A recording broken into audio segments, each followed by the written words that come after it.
atong lawas kinahanglan ang tanan walay kulang. Busa nagingon ang Mateo 5:29. Siguro iatras nato sa 28. Kamo na kadungog na sa ginaingon, dili kamo manapaw. Apan ako magingon kaninyo, bisag kinsa nga lalaki nga nagatutok sa babae uban sa pagpangibog siya nakapanapaw. Nitutok siya. Naibog siya. Siya nakapanapaw. Mo nang gisumpayan sa versikulo 29. Kung ang imong tuong mata mo hinungdan sa imong pagpakasala, lusaka, lugita ka na ang imong mata og ilabay parayo kanimo. Mas maayo pa nga usa na lay mata nimo sa imong lawas. Kay kining imong mata tipik o kabahin naman sa imong lawas. Mas maayo pa mawala ang usa ka mata nga moadto ta sa ginera sa Dios kay na-control nato ang atong kaugalingon. Kaysa moadto tag impierno, kompleto ang lawas. Bitaw no? Lusakon ang mata kay mo ni nakahatag ka natong kabaldahan nga naibog sa pagtanaw sa usa ka babae. Ipalusak ang mata. Mas maayo pa kuno moadto ta og langit, bulhog. Kaysa mo atong impierno, duhay mata. May logic ba mga kaigsunan? Kaya kung unsay nakulang sa imong lawas kung tuwa ka sa langit, reperon man ka na sa atong Ginoo. Whereas kung mo ato tag impierno, wala tig-repair rito, mga kaigsunan, tibok lawas, mo'y maugdaw. Ang punto sa atong leksyon mo, nga kung ato manggaling itugyan ang atong kaugalingon sa Dios, itugyan ang tanan. Mata, dalunggan, kamot, tiil. Huna-huna, ug tanan. Alang sa atong Ginoo. Ang Diyos nangayo kanato nga atong ihatag ang tanan ngadto kaniya. Apang kini iyang pagpangayo nga ihatag nato ang tanan ngadto kaniya, dili kini magahimo kanato nga lisod. Dili kita mahimong mga inutil, mga kaigsunan. Usahay na kinahanglan kita og kanang bigla gyud nga lihok, bigla nga aksyon. Tungod kay kita napadpad na og nalayo sa atong Ginoo. Nagkinahanglan kita og radical change. Tungod kay layo na kita sa distansya sa atong Ginoo. Ang Mateo 5:29-30 nagahiskot may tuon sa sala, sa sexual na sala. Busang Ginoo, si Jesus, nagtambag ka nato nga atong kontrolahon ang atong kaugalingon. Ug dili lamang ang sexual nga sala, napay ubang mga sala. Sala sa pagkaon, sala sa pag-inom, ug unsa pa diha. Atong ikontrol ang atong kaugalingon. Kung ang hinungdan mo ang kamot, putlo ng kamot. Kung ang hinungdan tiil, putlo ng tiil. Amot ipasabot, kung unsang kuloyahon nga daw maglisod kita o pagbaya, mas maipay ato nang langkaton sa atong kinabuhi. Nga moadto ta sa ginharian sa Dios.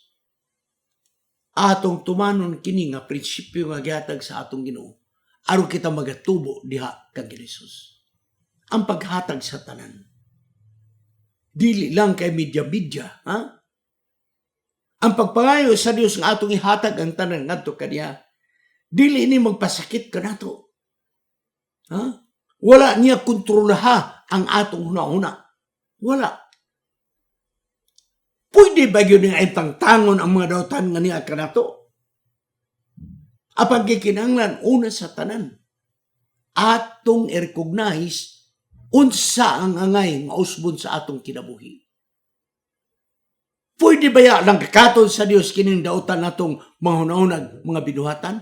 Apan una sa tanan kinahanglan nga ikaw makaamgo kung unsa kanang mga kaloyahon nga naa kanato, mga kaigsunan.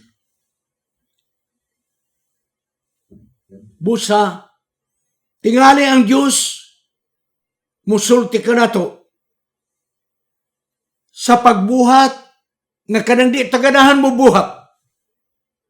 Tingali ang Diyos mo yung buhata ka na, pero di tagadahan mo buhat. Kini, mo'y grabe nga pagsukod sa atong kinabuhi. Ihalad si Isaac. Pertingnas lura na buhaton, mga kaigsunan. Lisod kayo ginabuhaton. Oh. Abraham, magpa-circumcise ka. Usa na kagatos ang iyang panuigon. Di na masayon, mga kaigsunan. Naay mga butang sa atong kinabuhi. Ngay pabuhat sa atong Ginoo nga dili unta tagadahan. O kini mo sangko na perting lisura na pagsulay sa atong kinabuhi. Sa diha nga kita makahimo na og insakto nga pagpili. Mahimo na kita nga lig-on sa atong mga desisyon. Ug unya ang atong mga handom sa pagbuhat og mga sala magkakainanay, magkakaluya, hantod mabago ang atong kinabuhi. Usahay ang mga kasakit o mga pagsulay. Gitugot ka mahitabungan ka na to. Aron matawag ang atong atensyon. Pabungol-bungol manggutan ng kalibutan ng mga kaigsoon, usahay ng pakuratan ta. Aron makadungog ta sa atong Ginoo. Kaysa diha nga kita mag-antos na, diha pa kita makaamgo nga, uy, layo naman dahi ko sa akong Diyos. Muna usahay pakuratan ta. Kay nalimot na usahay ta. Muna usahay pakuratan ta sa mga sirkumstansya, mga kasakit o mga kalisdanan, aron mga kaigsunan, makahibalo kita nga layo na dahi kita sa tilan sa atong Ginoo. Tingali ang mga pag-antos nga nahitabo sa atong kinabuhi. Imbitasyon kini sa atong Diyos nga maghimo kita o madagkong lakang alang sa kausaban sa atong kinabuhi.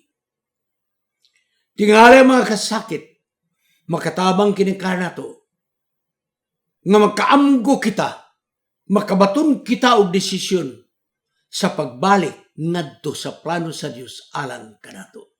Busa, ang tabag kanato mao dili gyud kita muundang. Never give up. Di gyud ta mo surrender. Saban ni Jacob, nakiglayog sa manlunda. Nga diay katong manlunda mao to si Ginoong Hesus, layog. Hangtod sa kadlawon. Apan wa siya madiskuryo. Kaya nga gipangayo ang panalangin. Nahibalo kita kung unsa nga natong buhaton. Paringsoon, bisa na sayod kita unsa ngay natong buhaton, kung under pressure ta mga kaigsunan, usahay, lisod kita mosalig ngadto sa atong Diyos. Ha? Nahibalo ta? Unsa ngay natong buhaton. Pero naaga nita sa pressure, murag maglibog ta mga kaigsunan. Tungod manggod si Jacob, sa iyang paglimbong siya amahan og siyang igsoon. Mao nga ngiyang kinabuhi puno sa kabalakang kahadlok nga basig panimaslan siya. Gipakitaan na siya og pasalig sa Ginoo. Sa dayon na niyang adto sa Heran. Ang mong hagdan nga ang manlunda nagakadaog og nagasaka kadto mo'y pasidaan ng Diyos wala magpasagad kang Jacob apan taliwala sa mong damgo. Damgo sa kasiguruan. Si Jacob puno gihapos kadlok sa iyang kinabuhi. Mao nga sa dili pa siya magkikita sa iyang igsoon nga iyang gilimbungan, nakiglayog siya kang Hesus. Hangtod naghihikap ang iyang batang ug unya nalisa ang iyang batang na dislocated. Grabe ang kasakit. Ang iyang gantos. Nagtakiang siya, apan wa gyud siya mo give up. Piang na siya, apan wa gyud mo sige na lang, lakaw na lang Ginoo, kay piang na kuno. Do or die siya mga kaigsunan. Hinumdumira gunang, nalisa ang imong batang, di lang kay lisa nga unsa ko, dili, tingali na dislocated gyud og unsa. Pambisa pa rin na, nakiglayog siya kubog na ingon, di ka na kubuyan hangtod imo akong padalanginan. Busa, napanalaginan siya ko. Pinaagi sa lisa sa iyang bataang mga kaigsunan. Napanalaginan siya. Munang usahay mga kaigsunan, tingali may tabo sa atong kinabuhi.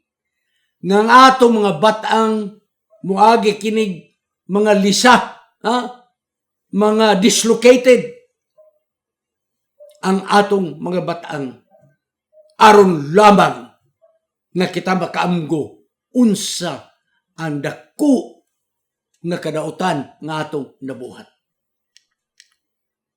Ang pagtakiang ni Jacob paingon ngadto siyang igsoon nga si Esau, wala kini nagpasabot nga siya pilde. Wala siya mapilde. Apa nagpakita lamang nga bisag piang nakadaog gihapon. Pinaagis pakiglayog sa panalangin nga nga pangayo. Nagtakiang apan nakadaog, mga kaigsunan.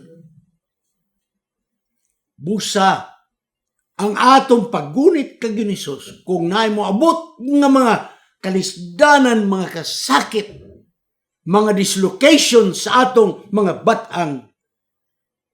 Kini mga kaigsunan, nagapadasig ka nato nga bisag unsa nato pagtakiang, never give up. Karon mo ato tas pagsumada. Ano na'y matahom na sinultan ni Ellen White na akong gikutlo. Patriarchs and Prophets, page 248. Kung ang tao gusto sa tabang sa Dios, una, kinahanglan iyang mahibaluan unsa ang iyang kaugalingong kaluyahon ug iyang paginahanglan. Ang Dios gusto mag-usab sa tao, pinaagi sa makagagahom na pamaagi. Apan ang tao kinahanglan mubuhat ug di gyud muundang. Ang iya lamang isalikway ang iyang dautan na mga binuhatan. Never give up. Work hard, mga kaigsunan. Sunod, kung kita nagakalayo na gikan sa Diyos, naay panahon nga ang Diyos, magpadala og warning. Unsa may padala? Mga kasakit, mga kalisdanan. Pagpahinumdum ka na to, nga siya nagtawag ka na to tungkol kay kita nalayo na gikan kaniya aron kita pabarikon. Ano ang mga kasakit, mga kalisdanan, tawag na sa Ginoo sa pagbalik ngadto kaniya. Tungod manggod sa mga dautan nga atong nabuhat.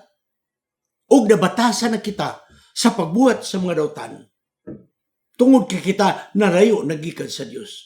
Mao nga pagbalik nato ngadto kaniya, nagkinahanglan og dakong kausaban sa atong kinabuhi aron mohaom ang atong dagway sa Dios. Ang Dios makabuhat o madagkong mga butang sa pag-usab sa atong kasing-kasing. Apan, una sa tanan, kinahanglan kita manglimbasog kutob sa atong kusog. Kay ang Diyos mo'y maghatag ka na ito gahom ni anumang kusog nga atong gilihok alang sa kausaban sa atong kinabuhi. Himo na to kutob sa atong marang mahimo og ang balang espiritu mo'y maghatag ka na to og kausaban sa atong pagkinabuhi. Mga kaigsunan, ang balang espiritu nga makapausab ka na to, dili kini nato madawat pinaagi sa kinaiya ni Juan Tamad. Kung nahinumdum kamo nining atong Pilipino nga inistoryahan, si Juan Tamad, dili ni nato madawat ang balang espiritu kung ang atong batasan Juan Tamad, Juan nga tapulan. Nga naman, ang balang espiritu dili kinisama sa bayabas ni Juan Tamad. Nga si Juan Tamad ni Higda naghulat nga mahulog ang bayabas nga inog ngadto siyang baba. Kung nakahinumon ko muna na ang illustration og sugilan kang Juan Tamad. Nanang bayabas apan si Juan Tamad di gyud mo katkat. Nanang bayabas sinog apan si Juan Tamad dili gyud mo po. nihigdalan siya. Ug unya iyang gitumong ang iyang baba nga nagnganga siya mga kaigsunan, naghulat nga matagak ang bayabas ngadto siyang baba huwan tamad. Dili mahitabo na nga atong madawat ang balang espiritu. Nahulat-hulat lang tag matagak nganhi kadato mga kaigsunan. No. Gikinanglan nga aduna kita aktibo nga partisipasyon sa proseso sa kausaban. Pinaagis pagboluntaryo sa pagsubmitir sa atong kagalingon ngadto sa kabubuton sa balang espiritu. Ang ato sa diha nga kita gihatagan na og kausaban sa atong kinabuhi. Ang ato mo ato kining i-exercise ang kausaban sa atong kinabuhi. Nausab na kita ang balang espiritu naghatag kanato sa pagkamapailubon, ato na kining exercise. Kung makapailog ba ta sa ato isikatao. Gihatagan na ta sa espiritu nga malipayon. Exercise na to ni. Kung magmalipayon ba kita taliwala sa kawaladon. Gihatagan na kita sa espiritu sa pagsalig. Ato kining exercise sa panahon sa mga pressure sa atong kinabuhi. Kung makasalig ba kita ngadto kaniya. Igsoon, ni ana ang kausaba sa atong kinabuhi. Ang ato mo ato na ning i-implementar.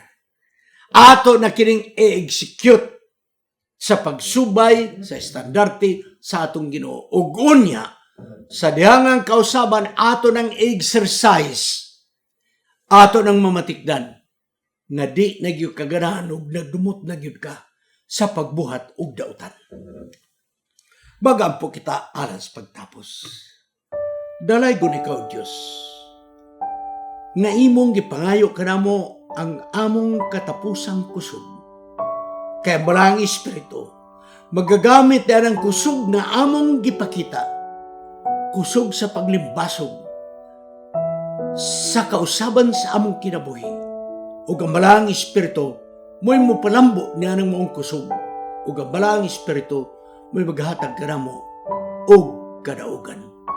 Salamat o Diyos, na pinaagi ni mga pagsulay, pinaagi ni mga kasakit, imo kaming gitawag, o kami nibalik diha kanimo. Palig-una kami pinaagi sa gahom sa balang espiritu, kay kining tanan among pagdawaton sa ngalan ni Ginoong manluluwas. Amen. Kining inyong higala, si Pastor Wendell Munggaya Serrano, nga inyong igsoon usab, magkapadasig sa matag sa kaninyo sa pag-like, pag-share, labaw sa tanan sa pag-subscribe sa atong YouTube channel ng pangalan Wendell Munggaya Serrano. Ug ayaw kalimot sa pag-click sa notification bell hangtod sa sunod nga higayon magkita na usab kita.